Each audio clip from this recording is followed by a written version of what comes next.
Hi guys, and welcome to my YouTube channel. If this is your first time, please do not forget to like and subscribe.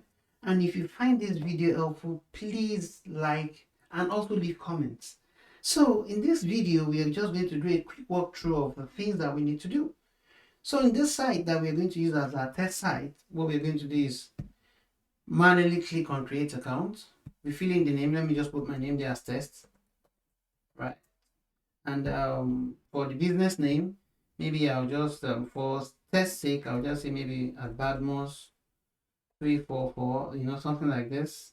Oh, business name doesn't have to have that. 23, yeah, so this is good. So the email I can say still just as test, because the email that we are going to fill in here will be from the MailSlop account, okay? Because that's where we're going to get things from. So we are going to put this, sorry, that's my mistake. Then we're going to put a phone number. So let's just say this is going to be the phone number, just for test sake. And this would either take a business name or an Instagram handle. So I'll just put another Badmos 2341 here. Then move on. This is optional. This is optional. This is optional. So we have to select somewhere that we got it from, so we can say maybe on Instagram, you understand? Then we have to have the password. The way the site works is that once you have a password and once you do this, then you click on sign up. It takes you to a page where you need to enter your OTP. Okay? So this is what we're going to do. So we have to get a point to be able to insert the OTP here. Okay? So with that being said, let's begin to collect all the elements that are needed. So I'm just quickly going to copy all of this. So we click on the create button.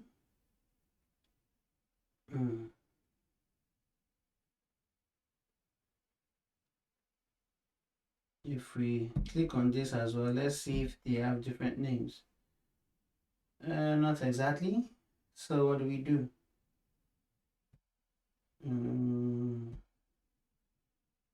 So we can say, I think they have a different class name. So just for the sake of that, we'll use the class name.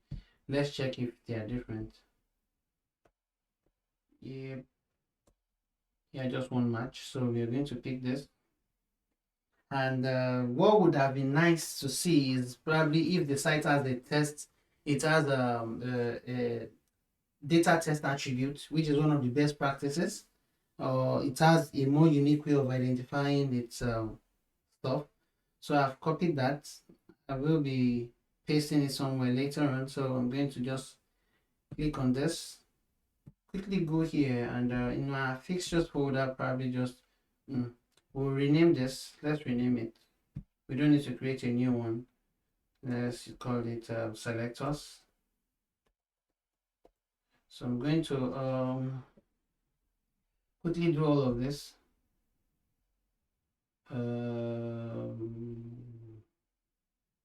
Put that value here.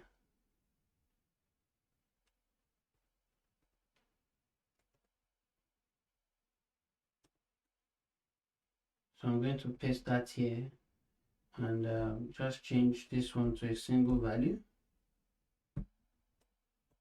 Okay, and that would work. So we can come here and pick the rest as well. And we can use the ID. ID is full name. So let's use the ID. So let's go into the code and quickly do that and change this one to ID is full name, right? So we create account button, right? And this one is full name field, full name field. Okay, so we go on and pick the rest as well. Business name,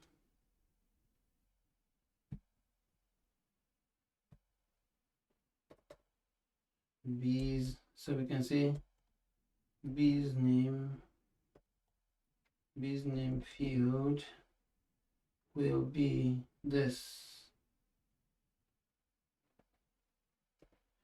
Yep, and we get the rest as well.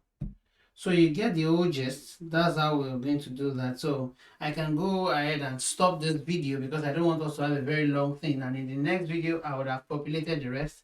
But what I can assure you is that whatever I'm going to do from the fixtures folder, you will get to see it. So in order not to make this video a very long one, that's what's going to happen. So we can gladly just come to the end of this. Please do not forget to like and subscribe. It's really important. And if you find this video helpful, please do not also forget to like and subscribe as well. And also turn on your notification bell so you can know when the next part of the series will drop. So see you in the next video. Bye bye.